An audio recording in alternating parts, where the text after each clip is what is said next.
Hi coaches, so today I'll be showing you what you can do on the notes page of your individual contact record. So start off, let's go to an individual contact record page. So under which you can see the notes tab, just give it a click and we'll bring you to the notes page. So you can see that you have private notes and all program notes.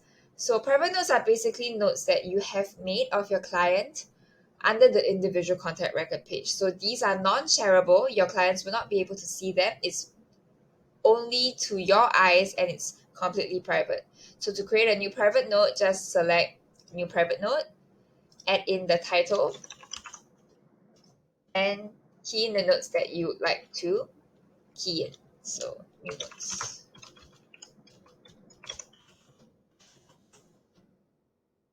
Okay, and when you're done, just click save and this note will be saved. And if you like to make edits to this note, you simply have to click onto the text box and add in the new edits and click save, and the new note will be saved. So after which, if the note is no longer relevant, you can delete it by clicking the three dot button, delete notes.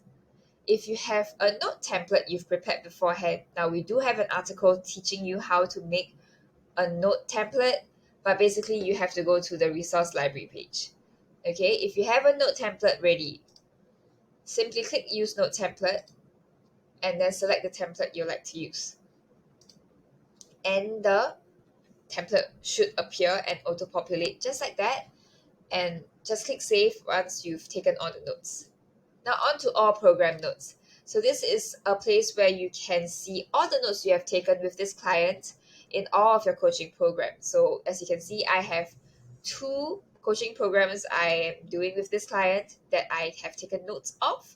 So managing chronic stress. Now different from the private notes, you can actually share notes that you've taken for coaching programs. So you can see these icons over here would mean that these notes are currently being shared to my clients, so it's viewable from their client portal as well.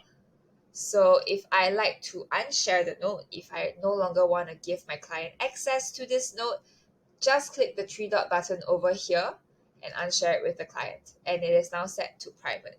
Okay, so that's all we have for notes page under the individual contact record page. So I hope you've learned something new, and thank you so much for watching the video. Thank you so much. Have a great day.